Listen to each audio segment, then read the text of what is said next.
Alrighty, everybody, welcome back to the Society of Main Characters. This is a series we haven't done in a little bit. We did take a kind of pseudo summer vacation, which you guys should know why. We did plenty of movie reviews, so it was kind of hard to just, finagle the schedule a little bit. But we are back and talking Jurassic once more.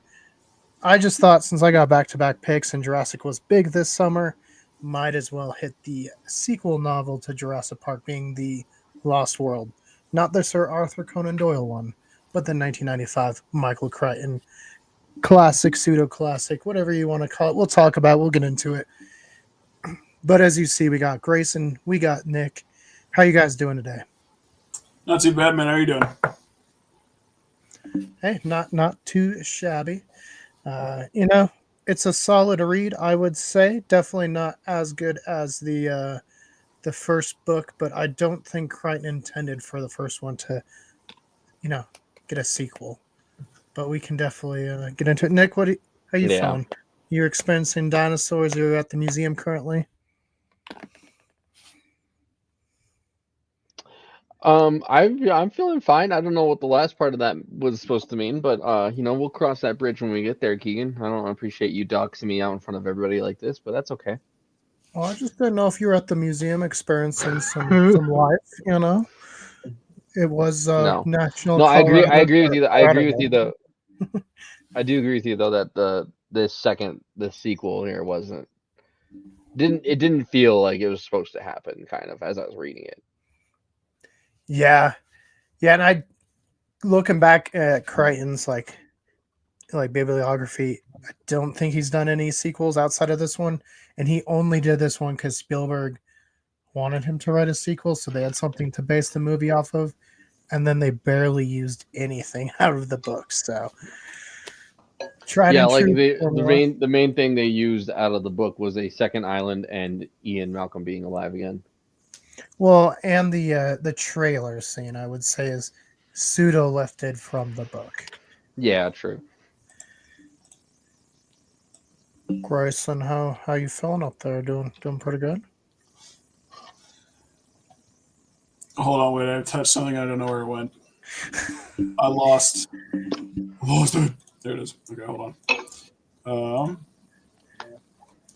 All right. Well, my screen went blank, so I can't see anybody. But yeah, we're doing good. I would say I kind of agree with you guys. From like, I didn't get to read much of this book, but it definitely did feel kind of like it was just a duct tape together. Sequel. He had some leftover threads that he could have pulled on, and he used that to the best of his ability. But it was definitely not as strong as the first, and it was definitely what he tried to do to try to make Spielberg happy, even though none of what he wrote in the book was used. So, Yeah, I would say as a book, it's solid. Grayson just disappeared, so hopefully he'll be back. We got his 2 cents before he left. But no, as a book, I would say it's a pretty solid read. It's just it. I'm still here. I'm just making myself some tea. Yeah, it just I don't know. It's different. It takes a lot longer, I think, to get going. Not that any of the characters aren't exciting to hear about or whatever. It's just takes a lot longer to get to the island, and it's almost pseudo a retread of some of the ideas from the first book that I think Crichton was really wanting to get into the second movie, because you get the whole dinosaurs washing up on the island again. Of course, this leads them to know that there is a second island versus in the movie where the first island wasn't destroyed, so I don't really know the reasoning to actually having to make the site B in the film, because in the book, obviously the island got napalmed and everything was gone. Whereas here, it's a Right. super secret island because Hammond's gone, Engine's out of the picture completely. Whereas in the movie, Engine's going as the second group as well to capture dinosaurs. Nick, what did you think of, I guess, the both the protagonists and the antagonists?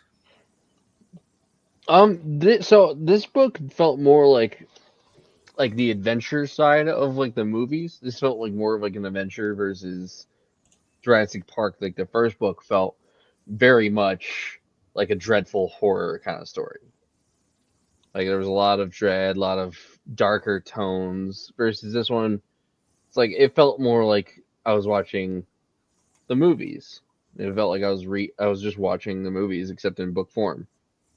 The antagonist, again this time around, it's still the raptors and the T-Rex mainly from the book for this book. There's as mentioned of other dinosaurs, but the other dinosaurs aren't as prevalent as the T-Rexes and the raptors. Like the compies are back. There's another dinosaur at the very end. I can't remember the name of it. The Carnotaurus in the village. Yep, the Carnotaurus. Yep. But even then, the Carnotaurus doesn't really do anything. It just kind of is there at the end of the book, and then it leaves, and then the raptors come again. Mm-hmm. Yeah, within both books, the raptors are definitely the smartest ones, the villain dinosaur. And I don't know, Grayson, as far as the movie goes, do you think the villain dinosaur being the raptors carried over well into the film? I mean, it's hard to like have them be the villain throughout both movies and the books. It was fine for what it was, because even with the sequel, you could definitely tell it was Spielberg just acquiescing to what the studio wanted and trying to stay ahead of it, because he knew either he would be at the helm or somebody else would be, and he wanted to at least maintain some sort of creative control on what he basically built.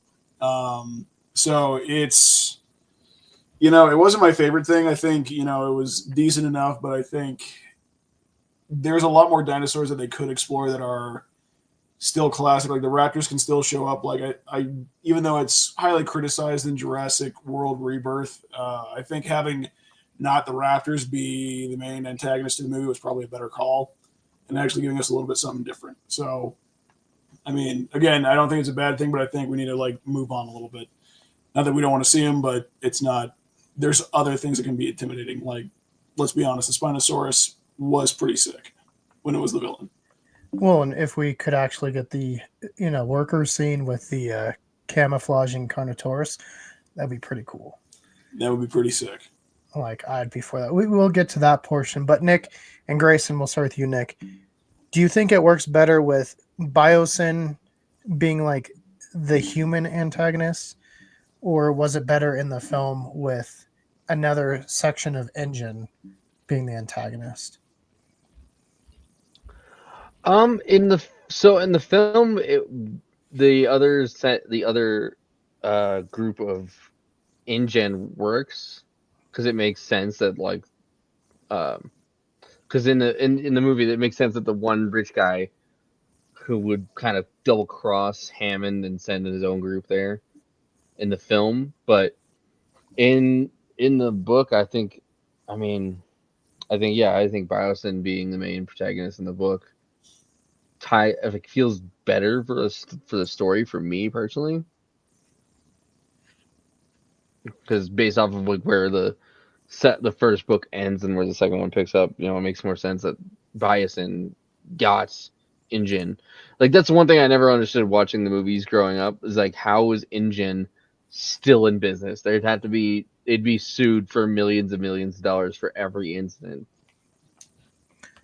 Yeah, no, and that's something they cut out of The Lost World. Was there was a whole like court scene with Ludlow, who was the nephew, leading it and talking about all the times they're getting sued by the family members from Jurassic Park, and them filing for Chapter 11. Obviously, that one gets cut from the film, and then everyone's just like, so what's InGen? Like, there's no repercussion for them other than they're just going to build another island here on the mainland. Grayson, would you have rather seen Biosyn come back? I mean, we get that kind of hint in the movie. Or did you like the Ludlow InGen side in the movie? No, you have to kind of separate and differentiate those institutes, I think. Just because it was there and because they had, the opportunity to make money off of those, beings and animals, I don't think it really made sense for them to be the villains and the creators of Jurassic Park. Biosyn definitely should have been more of a bring up. Like, honestly, the plot of the book makes more sense to me than just Ian Malcolm having to go and stop poachers to make a zoo in San Diego. That was pretty stupid. Though I will say I like Malcolm's character growth in the film more. He just seems like they wanted him to be Grant in the book because all of a sudden he's like, I want to study the dinosaurs. Whereas like Malcolm, like his whole career's ruined. Like he hates the dinosaurs. He only wants to go there because Sarah is going. And in the movie or in the book, he's like, yeah, I want to go. I want to study them. I haven't been telling anyone about the dinosaurs. It felt like a weird character progression. Nick, do you agree there? Somewhat agree. Yeah. For me, the movie version of Malcolm is more so about facing like PTSD. Like he has a moment where he's on the island, and there's panic because the dinosaurs are about to attack, and he's freaking out, and then he runs and he faces his fear and saves his daughter and Sarah Harding, his girlfriend.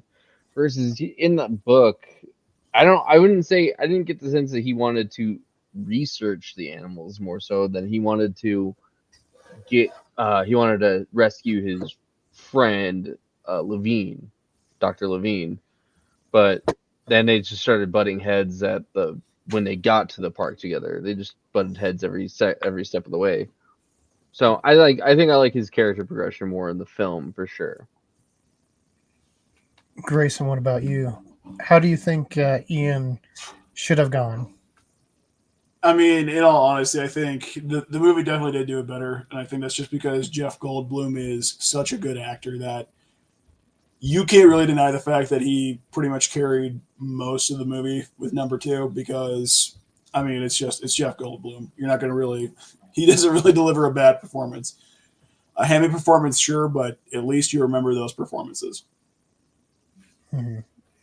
Yeah, it's almost too bad that in the later films they kind of just were like, what if you're Jeff Goldblum from the first Jurassic Park? You know, instead of like playing an older a version.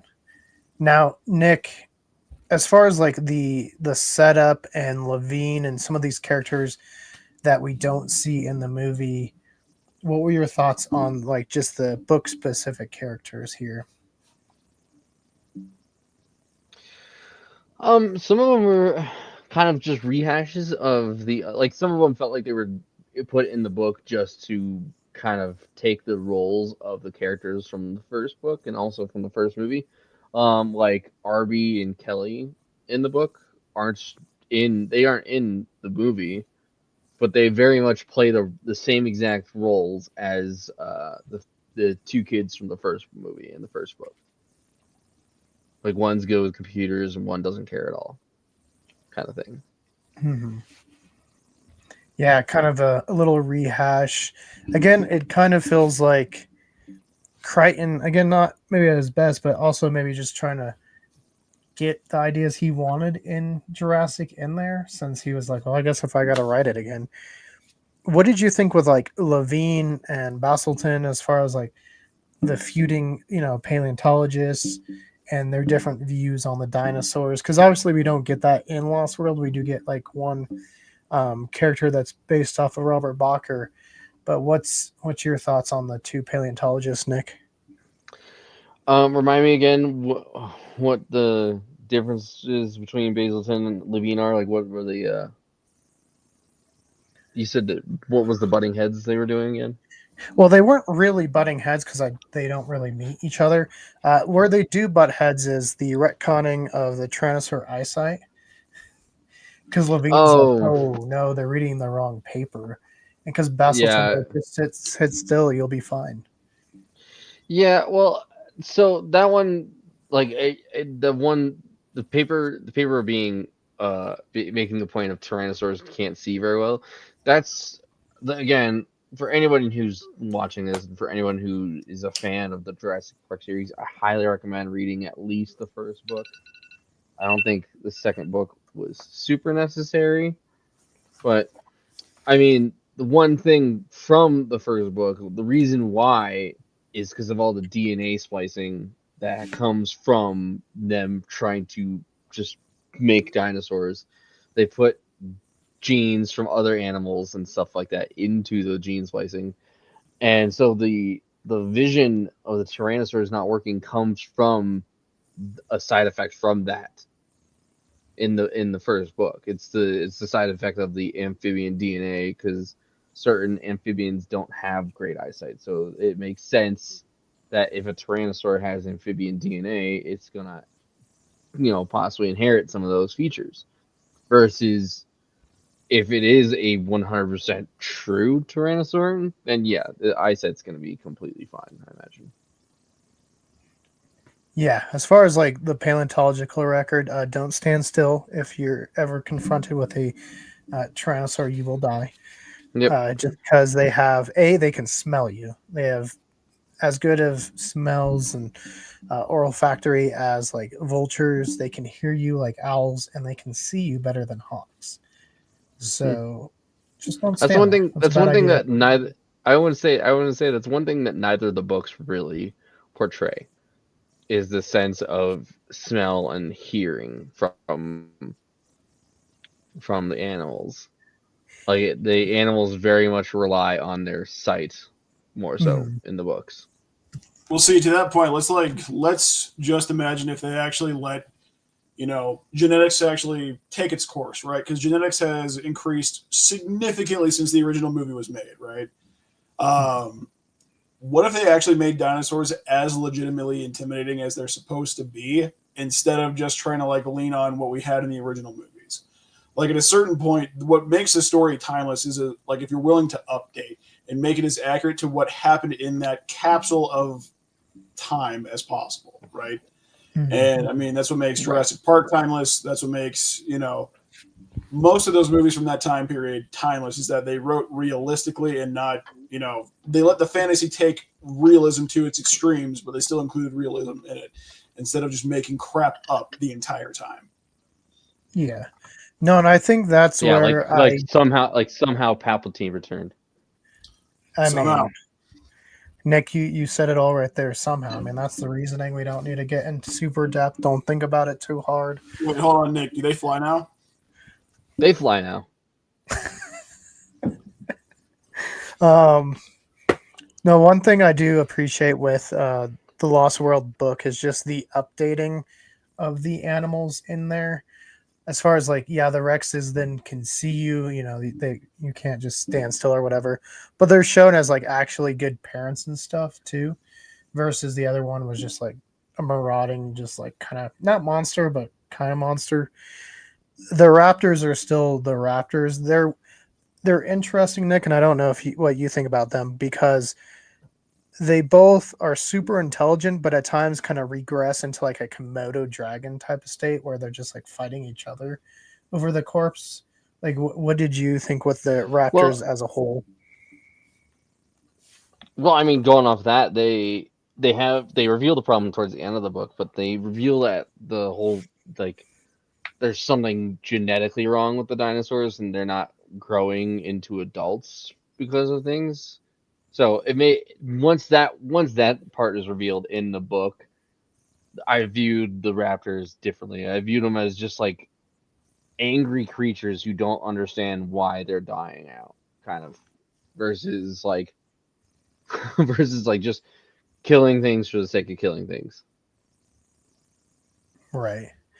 Yeah, so the mysterious disease that's killing them, it's DX, and it's not something that's prehistoric. It's more just bad genetics because the dinosaurs were fed and given sheep enzymes and Sheep foods extract, yep. and extracts, and it was causing all these genetic malfunctions. And like Nick said, was killing off the dinosaurs, and usually the plant-eating dinosaurs at a much earlier age. And this is something like Malcolm brings up, is like, yeah, the patasaurs are big, but they don't look like adults. The stegosaurus is big, but it doesn't look like an adult. Mm-hmm. And so, yeah, they find that out. It doesn't say that it kills them at the end, but it definitely, I think, implies that it's an unsustainable environment that, Site B has going on. Because, again, I don't think Crichton wanted to make a third one, so. Mm-hmm. I mean, to be honest, he saw ahead at what Jurassic Park would become, and he probably tapped out pretty early. And I mean, I will say, all problems with the book aside, I think he still did a fairly decent enough job, like making a natural progression of the story. Because if you think about it, if Dodson was really going to be, the one who was inciting the entire thing, which he kind of was, at least let there be a natural conclusion to that storyline, while not being the best. It just definitely shows that just because you can have a sequel, or in the words of the great Dr. Ian Malcolm, just because you could, they did something to think if they should. You know what I mean? And it's just, there is imagination there, but by the time this movie came out, it was past the sparkle of Jurassic Park, and it was definitely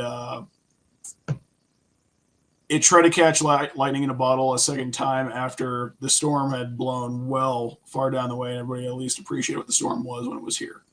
Hmm. I mean, Michael Crichton, back when Jurassic Park, like the first book came out, he saw that there's a trend in dinosaurs becoming popular, and he's like, I don't want to be that kind of person to capitalize on a trend, so I don't want to necessarily write all these books. Yeah, he wrote stuff he was interested in. This was probably definitely the first time he was forced to write something he did not want to write. Mm-hmm. Right. Yeah, no, and, like Grayson said, just because it's maybe not the first book, I think it's still it's a good read, just because Michael Crichton himself, I think, was a really good author. And I don't know, I really enjoy reading Crichton's books. Nick, what did you think of the two Tyrannosaurs in this one compared to the movie, I guess? Compared to the movie, I mean, the movie does include two Tyrannosaurs, but the one just kind of disappears from the story after the trailer scene and is never brought back for anything, never mentioned again. Whereas the two Tyrannosaurs are like kind of just this looming threat on the island. Like the trailer scene still exists, but like they even mentioned like the Tyrannosaurs didn't want to go near the convenience store because of the fact that they could smell another predator there. Mm-hmm. But they couldn't Like, see it. They couldn't see it, no, but like it was still there. But again, throughout this book, once they get on the island, like they come across the Tyrannosaurs are just present now. Like they're not the main focus, but they're still there, and they still will be like, well, we can't go do this because the Tyrannosaurs are that way, or like we got like even at the end of the book when Dodgson's being carried off by the one Tyrannosaur back to its nest, like Sarah Harding stops her car. She's like, I don't want to make any noise because that thing's going to hear me and it's going to come after me. So it's the Tyrannosaurs, I think, in the book are a lot more present and therefore more of like a looming threat to our human characters. Well, before we go on to me, I want to say one thing, and I want to get your guys' opinion on this.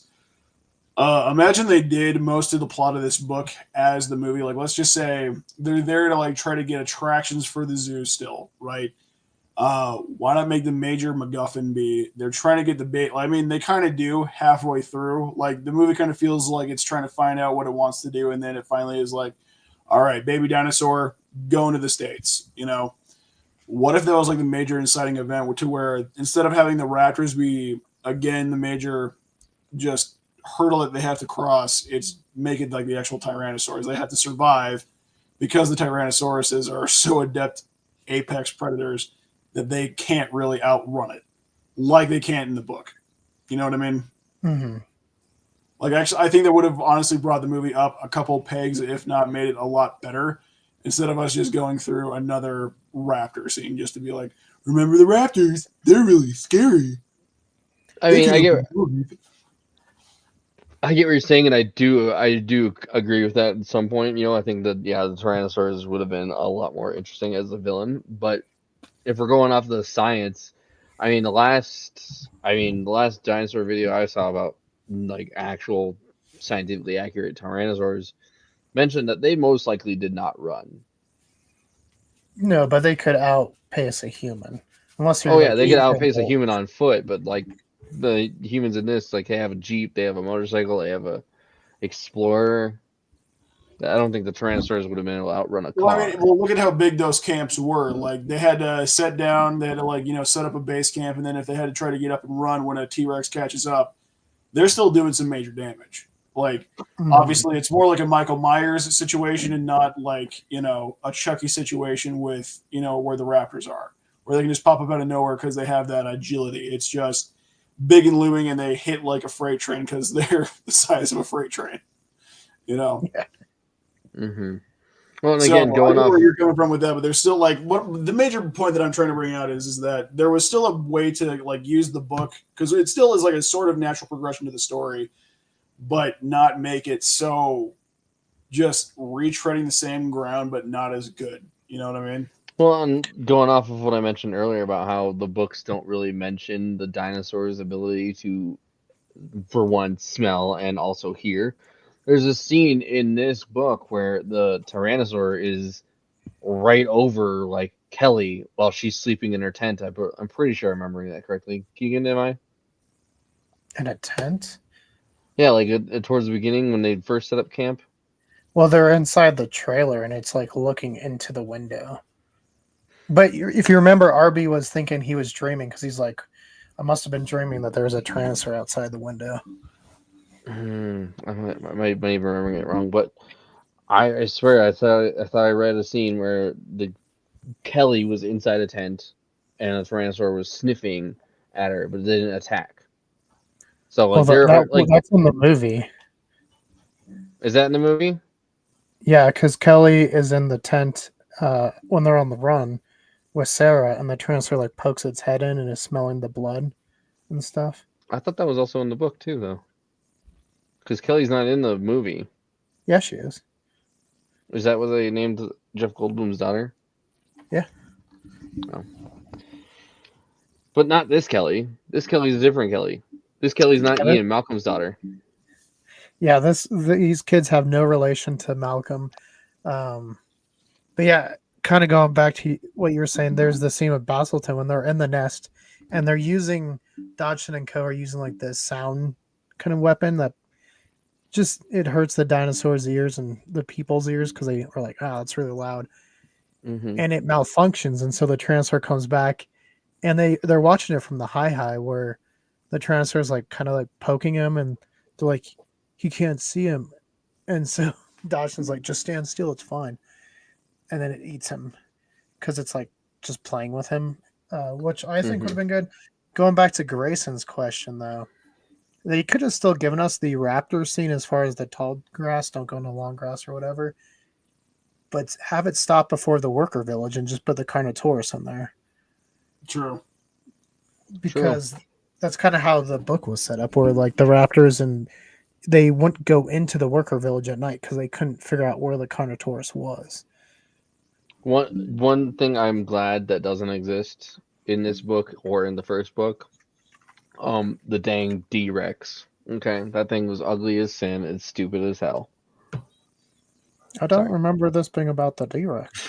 But no, I know. Speaking of D-Rex, I just wanted to poke a jab at the D-Rex. Hey, candy wrappers do play a vital role in the book.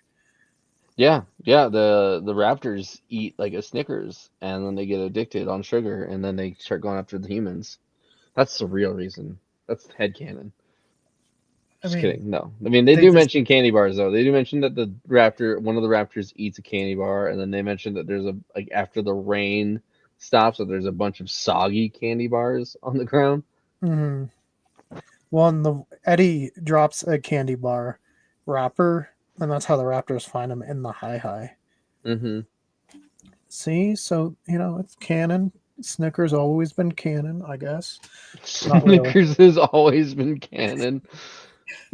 I will say it's used to a much better effect in the book than the film, because that's it makes a little bit more sense in the book. Like they're up on the high, they brought snacks to them. They didn't think they were gonna be in a dangerous situation. They just thought they were gonna come get some friends and study dinosaurs and then take off.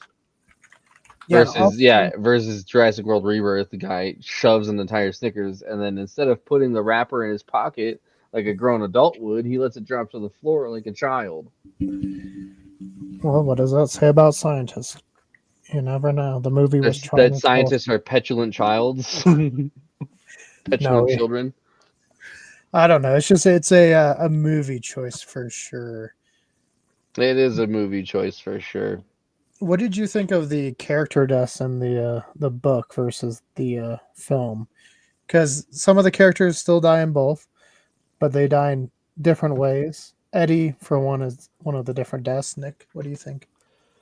I'm trying to think of all the deaths right now because lots happened in this one. Well, Diego's the first one. He Yep, Diego's the arrives first at one, the and end. that one. Like Diego, I thought when the Diego died that Levine was also going to die. It made a lot more. It made a lot of sense for Levine to die in that scenario, especially since the book, like the way it's written, it feels like Levine died right there.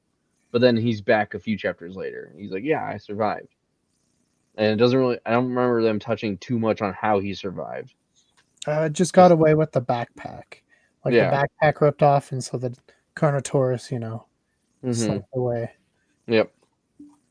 But what was the difference between Eddie's death in the movie versus in the book? I can't remember. Well, in the movie, Grayson, how does Eddie meet his fate in the film?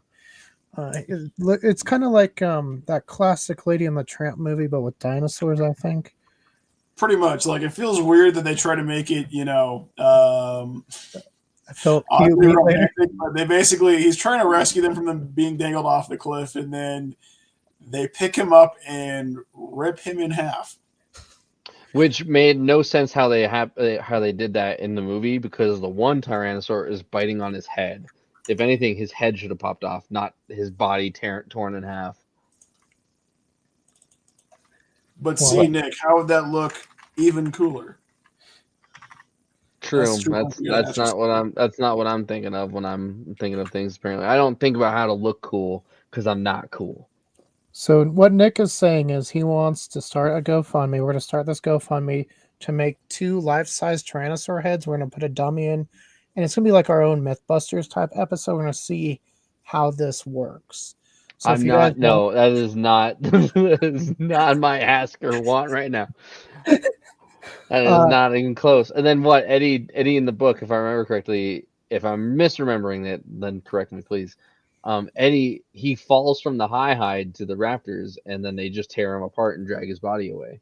yeah, they're like eating him alive, and he's like groaning, and then they drag him away. I will say one thing about this book versus the first one: the deaths are described to a lot more detail. Oh yeah, Like they're in the first book, gory. like in the first, oh yeah, in the first book, it's like Nedry, he feels his head in the mouth of the creature, and then he just wants it to end, and that's the end of Nedry right there. Versus in just the death of Eddie scene that we were just talking about, they specifically mentioned that they hear his bones crunching. And the flesh ripping apart, and Mm-hmm. And how it's like, like Thorn is like, don't look, kids, don't look. Like Mm-hmm. well, also like Dodson, when he wakes up, he's kind of like getting high off of the venom, I guess, because it gives you that feeling that we saw from the first book from the Procom Signathus. But at the same time, he's describing how they're like ripping his fingers apart in the book, like just ripping Mm-hmm. flesh off, and he's like, yeah. Oh It's yeah, just, I imagined by the end of that scene in the book that his fingers were like mangled to shit. oh yeah, yeah. Well, I'm trying to think who else dies. Well, King dies by the raptors as well. I don't remember his death being described too much though. No, because he kind of just he runs into the raptors, and then that's kind of it. They like tear him apart too, but it's not as in detail as Eddie's. Mm-hmm. Basilton gets mauled by the Rex. I mean, that one's pretty quick. Dodson. The difference between this and the movie is way more graphic and a lot more intense. Just to be honest, I mean, especially Eddie's death, but like what the dude that runs out of the waterfall and just gets mauled, and it's just a blood waterfall after he gets eaten by the T-Rex. I saw that as a kid. I saw that like at 8 years old. That that sticks with you as a kid, dude. Right. Like, It's why we all need therapy. I blame So- Jurassic Park. Yeah, why are you here? I blame Michael Crichton and Steven Spielberg specifically. I'm glad he's dead. Grayson, is this why you Whoa. Whoa. We love Michael Crichton here. We are We sad. do love Michael Crichton here. I jest. I mean, yeah, going off of what you said earlier, just my Michael Crichton statement. You know, I love the way these two books are written. These are the only two books from Crichton I've read, but I love because it's not like a typical book. It's not like, oh, it's the mid paragraph in the middle of a page, and then there's blank. Okay, cool. I'm moving on to the next chapter. Versus in this book, in these two books, the next chapter is sometimes just in the middle of the page as well. Like next. Yeah. No, I like Crichton's just works. There's a lot of really good ones. At some point, we'll touch upon more. I do have one I want to read as a group, but it's definitely not going to be my next one. But I think you'd enjoy it. He's just a really good writer. But kind of going back to the deaths, Dodgson doesn't live to make his own Biosyn Valley because he meets a fate I thought was going to happen to Krebs in Rebirth, where Krebs goes under the car. I thought, Zora Scarlett Johansson was going to push him out because Sarah just like pushes him out of there, and the Rex just picks him up and takes him to the nest to be eaten by the kid. Though, to be fair, he did push Sarah off the boat, so I guess he did have it coming. Mm-hmm. Yeah, no, I liked that scene a lot in the book because he's just sitting there trying to crawl away, and then in the decisive moment, the T-Rex decides to break his leg. Yeah. And then there's more than one baby, so like There's all the three. babies are converging, yeah. And they're fluffy One 'cause they baby got one baby bites. I want to say one baby bites his other leg, the other baby bites his cheek, and the other and one one bites his neck. Yeah. Mm-hmm. Yeah, so he sort of similar fate to Ludlow in the Lost World, where the buck feeds the villain guy, I guess, to the infants. I kind of wish that, like, for a movie scene, they would adapt more so of Hammond's death in the first one. Oh yeah, The where first the book. compies are just biting him, and he just gets so like And he complacent. gets so complacent because of the acid or whatever making the drug in his system, and he just kind of forgets that there's compies attacking him, and he's off on the beach somewhere, and then all of a sudden he's dead. Yeah, he's just like, oh, it's so beautiful over here. Like It's so beautiful. it's just ripping. Yeah, no, there's still quite a bit of scenes I think from both books I would enjoy seeing as movies. Again, I've talked about I have it as my background. You can see the artist up in the corner that drew it. But the Carnotaurus being chameleons, I think would just be so cool. I know they try to hint at it in Jurassic World, but I just like the scene where all you hear is like the breathing, but you don't know where it's coming from. And he's just very, like, yeah, very intense. they start kind of placing it together because they're like, okay, the raptors won't come in. We can hear them, but they're not coming closer. The Rex didn't stay in it. It moved out pretty quick. And now I hear breathing, but I don't know from where. And then they're like, well, that fence kind of looks odd and the fence is moving, but I don't know why it's moving. And then the light just happens to turn on and they're there. Like, that's such a cool scene. Mm-hmm. I love that because as I was reading this book, they're like, oh yeah, we'll be out of here in like a couple hours. Like, it's like, no, you're not gonna survive this. Like, this is not gonna be a quick trip. Stop it. And I feel like that's how it is in like some of the movies too. So there's these villains like, oh yeah, we can get in quick and leave quick. It's chaos theory, right, Grayson? Chaos. Well, Nick, what was the most tense scene from this book, do you think? From this book, probably either the hide when the raptors are attacking, or the scene that you just described where you come across the what are they? Carnotaurus, yeah. For some reason I can't remember that. The Carnotaurus right outside the convenience store. Luckily nothing comes from that one, but like still a couple of dinosaurs that are pretty big and pretty, terrifying, being right there next to a whole bunch of other people. That or the Raptors breaking in afterwards. Actually, I'm gonna change my answer to that. The Raptors breaking into the convenience store Oh, at the and end. attacking, and then at the very end. That was when I was like, that's where I was experiencing a lot of. I was like, you gotta hurry it up, girl. Like, come on, find a way to open up these doors or something. And she's like, nope, never mind. There's a hole in the floor. Right. Yeah, no, that one was good. The Then Raptors are just like, the end of this book felt a lot like the end of Rebirth for me. yeah, there's a lot from this book that you can see kept, because I know when they talked about why he wanted to come back, he talked about rereading the first and the second books. And I think you can see some of the scenes that were lifted from here. Mm-hmm. Now, did they work as good like the convenience store? I think it worked fine. The underground tunnels, we obviously see in Rebirth. The talk of them getting dinosaur DNA for drugs comes from this one. So there's definitely a lot that comes from it. I just don't know. Some of it maybe is better. Some of it's definitely worse. Nick, what do you think? What was the biggest one for you, I guess? The biggest one for me? The convenience. The convenience store is when, like, there's a lot of scenes. Like the scene where Sarah gets pushed off the boat felt a lot like what happened with the one girl in Rebirth. But again, the scene in the convenience store, as soon as they mentioned the convenience store, I was like, it's gonna end very similarly. Like, I was half expecting the D-Rex to be mentioned, and I was like, I swear to God, I will throw this book across the room if the D-Rex comes into play right now. No, early days Jurassic never quite got that far. I think Good. that It's the worst part. furthest- It's the worst part of all Jurassic. Jurassic World worked for me, and to a lesser extent, Fallen Kingdom, but I did not like the mutated dinosaurs at all in Rebirth. I don't mind them because they were felled. I wish they looked more like. Hold on. I wish they looked more like actual dinosaurs versus sci-fi experiments. Yeah. Like the Ultimasaurus, like where it's just like, okay, let's make the wackiest looking thing we could think of. Yeah.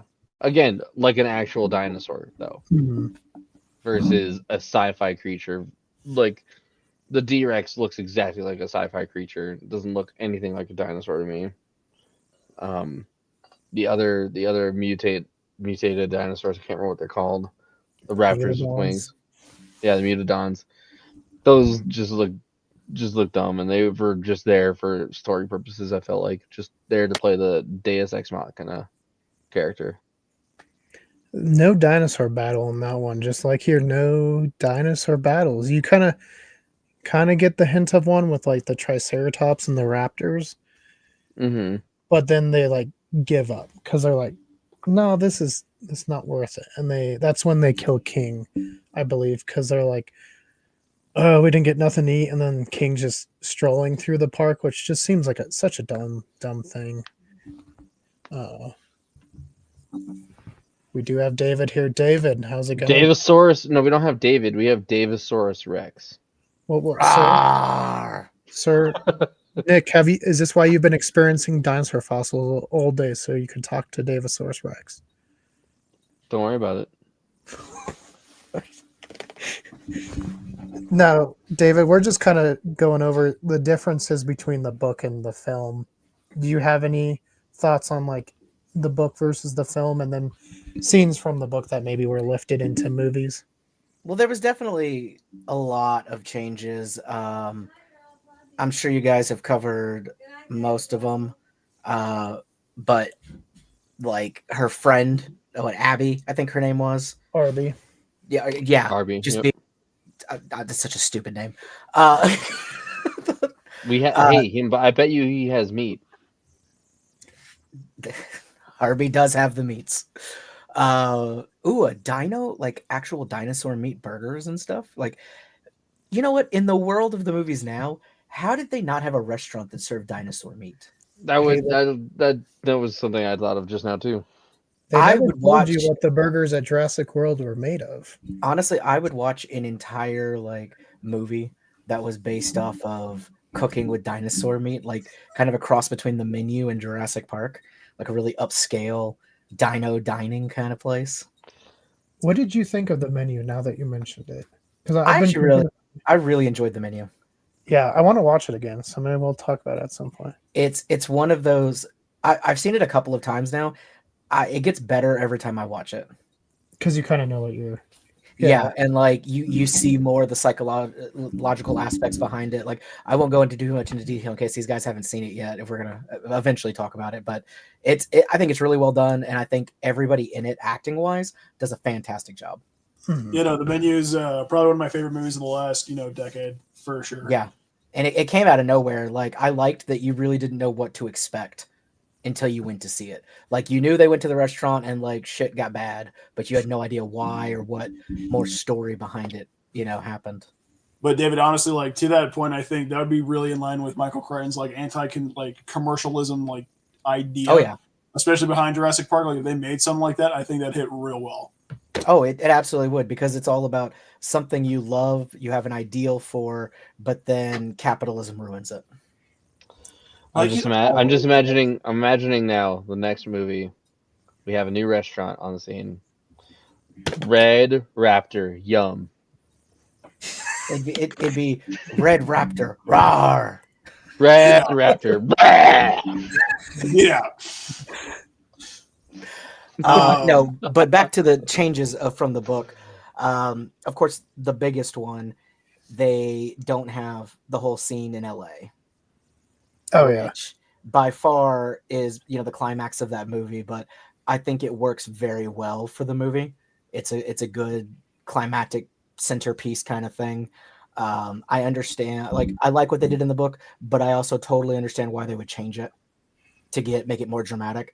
Though it kind of breaks the world building a little bit, because after that, you'd think people would even more so be like, "The fuck is happening on those islands?" Right. Well, I know the only reason it's in the movie, because the movie was going to end with them and the Raptors and Pteranodons coming in, attacking them, and they have to paraglide or something. Mm-hmm.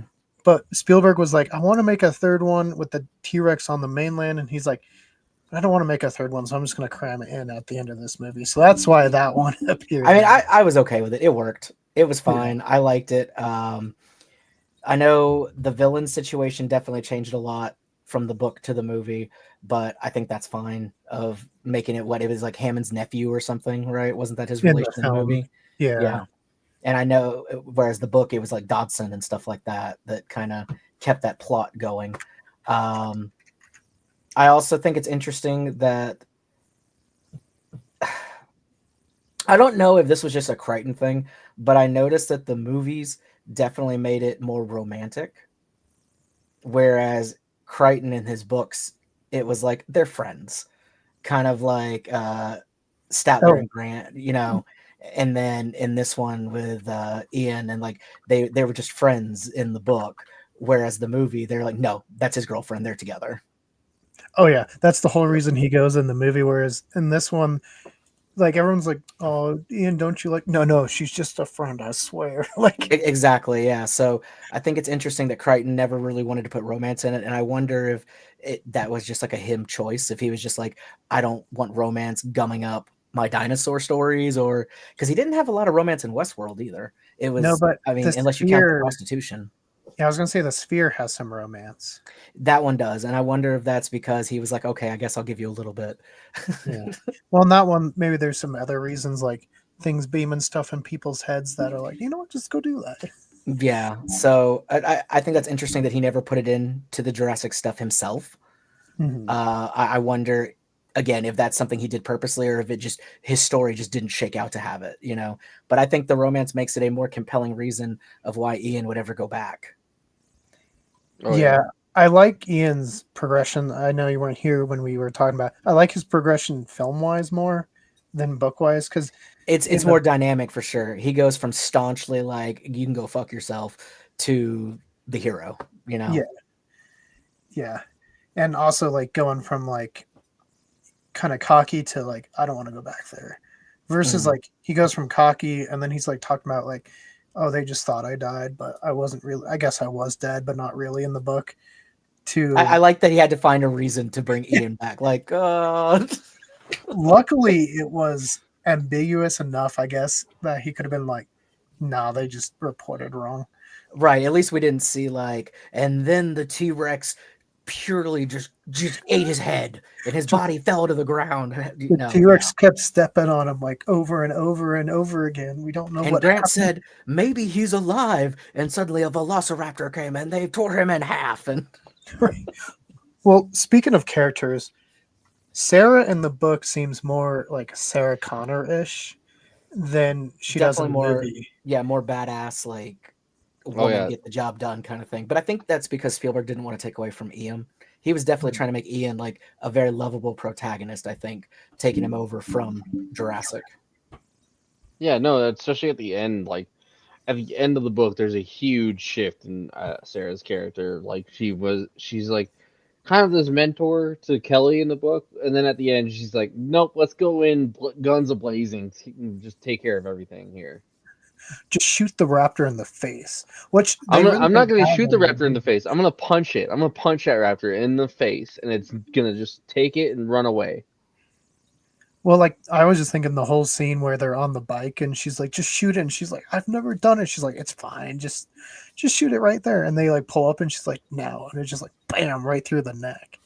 And Mhm. I do think it's interesting that in the movie, they're basically planning to try to do another attraction kind of thing. Like they Mhm. want to, get something going. And in the book, that is not an avenue anybody is pursuing. And I think it's because in the book, in the first one, they destroy that island. Like they leave you to believe that they're done with it. So I think he was trying to keep some elements of what he'd written, Mhm. Yeah, But I I mean, mean, it was good. in this book, it's very much there's no, like you just said, David. There's no ifs, ands, or buts about anybody wanting to go after a second park or anything. In this book, they're like, oh, there's a second site, and it's just been left alone for however many years, like however many years it's been. It's just there. Yeah, at least 5 years, I think, is what they were saying. But yeah, I guess Dodgson's whole thing is just money, because they're going to do like a whole black market with the dinosaur eggs, and doesn't go well. Obviously, he dies. The Myosaurus come and like attack their jeep. No, I saw him in Dominion. Okay. Okay, book He lived a Dodgson long dies. And in book, he dies. In book, he dies. I do also like that in the movie, at least, that we got to see Hammond again, Mm-hmm. even though it's a brief scene with the kids and everything. Like I kind of like that connective tissue from the other movie, and especially considering that Richard Attenborough, died not too long after that. That it was cool getting, having him in as John Hammond one more time.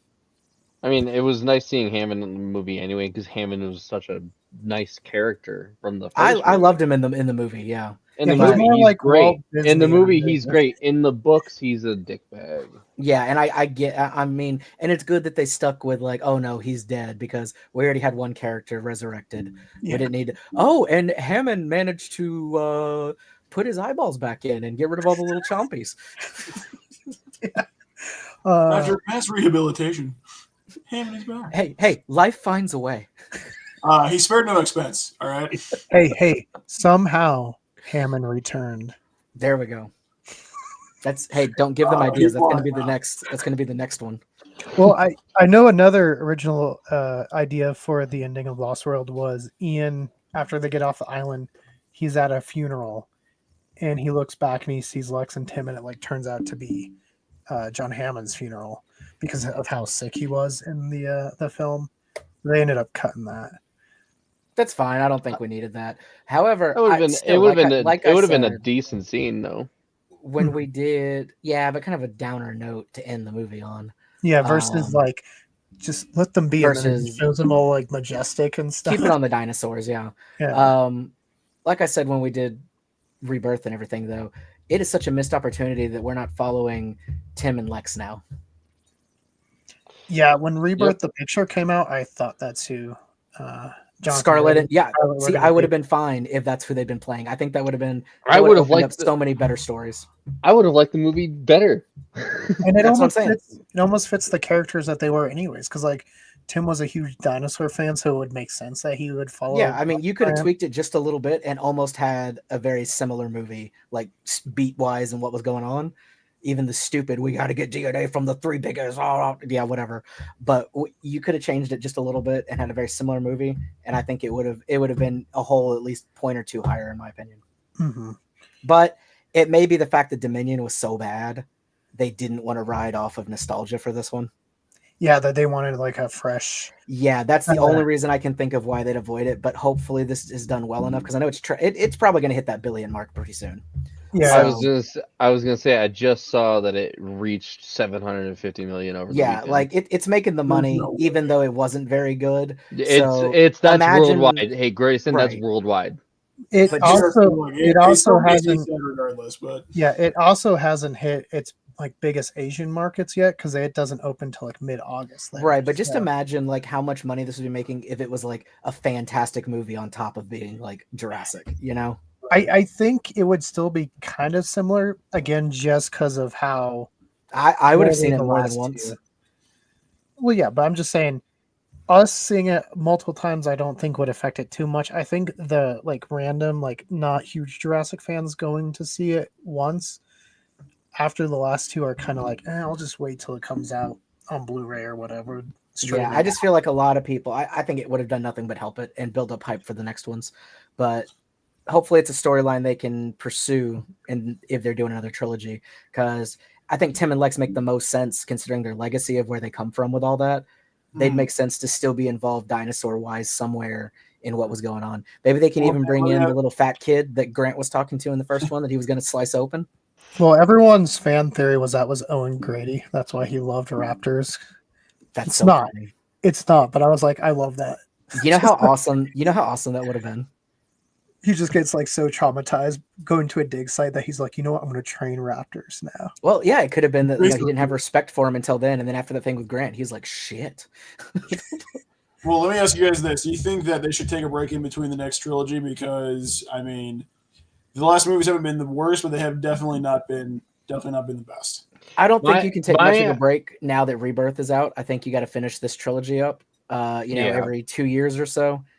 And then I would say take a good 5 to 7 year break maybe before coming back with maybe even a reboot, or like Nick had said before, maybe even do a like streaming series or something to go back to faithfully do Jurassic Park or something like that. But I would give it some like space. A prequel. Like what? John Hammond as a young man finding Amber? Well, John Hammond is a young billionaire being like, "Hey, I'll fucking pay for everything. I'll buy this earth." No.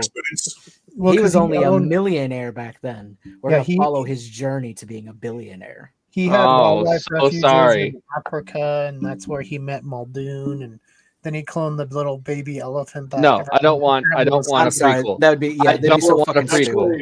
Hold on, I got an idea that actually could play in well. Just now that I'm thinking about it, like if we do go what David said with the Tim and Lex idea, like what if they found out like the whole part of like InGen running like these disgusting experiments and like making these abominations like makes them want to like reclaim their like grandfather's name and try to like clear up the whole linkage to the Jurassic series and kind of try to bring back some of that wonder.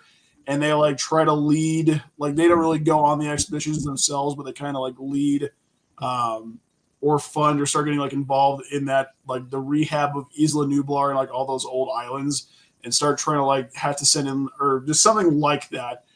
I guess I'd be fine with that. And honestly, it could even be like something's going on and the only place they can look for answers is maybe Hammond's original research, and they have to they find like old journals of his or something, and maybe we get some scenes from the past, like him meeting Muldoon, some of those key moments, but not a whole series about that. Let that be like bits of it and unraveling like some kind of bigger mystery of before he got the big dinosaur part going and like what happened. Essentially, what I'm saying is that like the dinosaurs, like the whole thing with Jurassic World has gotten like too fantastical.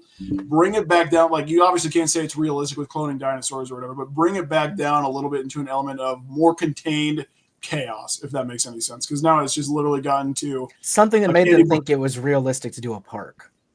Yeah. And that they'd be able to control it. I mean, if anything, so I agree. I agree that a prequel series wouldn't work because it's a Jurassic series, the main part of Jurassic is seeing the dinosaurs. If you did a prequel series, there would be no dinosaurs really until like the very end, and even then, it would be. I feel like they have to be very careful about how they introduce the dinosaurs, otherwise it would just retcon the entire series. But I mean, going off of the idea of having a new park and you could easily have like the next movie with Tim and Lex wanting to, discovering his old Hammond's old research and then wanting to make a new park on a different island closer to the original park. Well, and what about like so again, like the dinosaurs are almost gone from the mainland or whatever. But what if there's like a super brutal killing, like this kid's family was killed and he has to go to like Lex or Tim because he's like, I think you guys have something that leads in, like you guys can help me prove this was dinosaurs or whatever. Like bring up more of that like mystery that we saw in books 1 and I guess the first couple. Or what if they take just a sharp left turn and it turns out Hammond and then his grandchildren and stuff are reptilians? No, I because mean, that's the real reason they got the dino DNA, because they just had to actually extract it from themselves. Yeah, they didn't give they know that these aren't scientifically accurate dinosaurs because it's Earth animals mixed with the reptilian superior species, and they're trying to create a super race here, and the whole series just David, hey David, I'm gonna have to stop you there because I don't want Gareth Edwards getting any dumber ideas. You mean Joe Abercrombie? I meant Gareth Edwards, the guy who wrote Jurassic World Rebirth. what Yeah, also Joe Abercrombie too. Like, let's go ahead and take it away from him. Wait, look, calm down. What's going on with Joe Ebb? Why are we talking about? Just when he was like, I know it's post-apocalyptic, but no, it's actually that's humans. The elves were us. It's just about because David didn't like the progression of Half a King series. I was thinking Abercrombie, like the clothing company, and I was like, what's going on now? Yeah, no. I got you, David. I got you. Keegan, those dinosaurs, they got great genes. Whoa. Oh, whoa, racist much. Denim jeans? Speciest. I didn't know those dinosaurs were bigoted. Good God. So yeah, there's Lost World. Hold on, just before you go off into a serious topic, just real quick, I would go see Jurassic World Rebirth again if they released a special edition. It's the exact same movie, but all the dinosaurs are wearing blue jeans. I'm in. I would go see that. That would look so silly, but I'd be up to watch it. It'd be so fucking stupid. I'd go see it. Well, at some point we will definitely get a new Jurassic because we've seen the other offerings dinosaur movies have been giving us, and it's not. Oh, it's made way too much money. I think we see another Jurassic by 2027, 2028 at the latest. Yeah, I'd say give it 3-ish years at least. Like they'll probably start filming. They'll probably announce by the end of this year and start filming next year. I would say maybe holiday season 2027, we could see another Jurassic. Look, if there's more than 5 characters in the next Jurassic movie, I will not go because this one was way too many people. There was way too much. No. The next Jurassic movie has to take place inside New York City. Otherwise, I won't see it. No, the next one takes place inside the Mosasaurus. It's a retelling of Jonah and the whale from the Bible. Yep. And then the secretary from Jurassic World that was supposed to babysit the kids, you find out she's alive still. And what's crazy is she's actually the secretary that used to work for the Ghostbusters. It's gonna get insane. So on that note, Nick, kind of final thoughts with Lost World, the book, and rating. Would you recommend it? The final thoughts. I mean, yeah, as we discussed earlier, the first book is definitely better, and you get the sense that Crichton didn't really want to write anymore about this world. That being said, I think the second book's still really good. I still enjoyed it. I just didn't enjoy it as much as the first one. It felt kind of forced compared to the first one, but yeah. I guess I'd give it a 7 out of 10. Okay, fair. Grayson. Yeah, pretty much the same. It was as good as it could have been, given the fact that you could definitely tell that he didn't want to make another book. He cobbled together what he could with the leftover threads from the original book, but it's still not the best. So it's it's not bad. It's not the worst. It's an enjoyable read. So I'd give it 7 out of 10 too. Hey, look at that. Grayson and I gave the same rating. Grayson, virtual 5. There we go. David, on that note, what would you give it? I think I'm right there in that line. I do agree. I might be wrong. Somebody'd have to look this up to be sure. I don't think Michael Crichton did any other sequels. I don't think so either. That's what. Yeah, that wasn't his thing. Yeah, he only did this one because Spielberg asked him to do it. Yeah, I have a feeling he got offered a lot of money, and was like, whatever. I can bullshit about dinosaurs for another book. So I think I do agree his heart wasn't quite as in it as much, but I think he still enjoyed it. It was probably a little bit of a cash grab, which I understand. No, it was decent. It's one of my least favorite movies though of the Jurassic series. I never really resonated with this one nearly as much as the first. I would say book wise, yeah, I'd give it a 7. That sounds solid. 7.5. Keegan? Yeah, I mean, kind of following up with everyone, you can definitely tell that there was other ideas that Crichton wanted to kind of talk about, so that's why I think it takes so long to get to the dinosaurs or get to the island. But at the same time, I do like some of the scenes are really, really good with the dinosaurs, i.e. the worker village with the Carnotaurus. I think the trailer scene with the Tyrannosaurs and all the Velociraptor ones, and then just the dinosaurs being dinosaurs and not like just them being animals, I think was cool. And to make it sound like I'm not going to give the same rating as I've been giving, I'll give it a 7.25. I was going to give it a 7.5, but can't do that because I've been only giving 7.5, so it's going to be the new 10. But that's been Lost World, at least our episode for the Society of Main Characters. Grayson, you got the floor. What are we going to be talking next episode? Next episode of Society of Main Characters is, a tried and true classic. A book that really asks, do you really want to live forever? Because we're reading Starship Troopers. We're going to be doing some bug stomping. We're going to be doing some dropping, boys. We're about to, just read one of the all-time classics. I picked it up the other day and I started reading a few chapters, and I'm like, this is a pretty kick-ass book.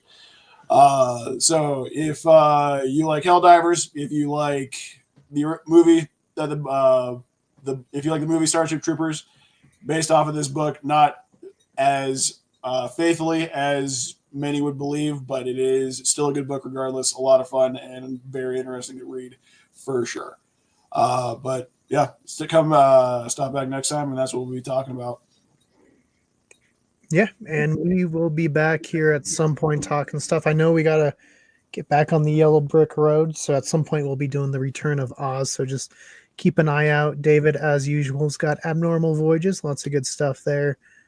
Nick, what are you going to be experiencing? Any experiences coming up?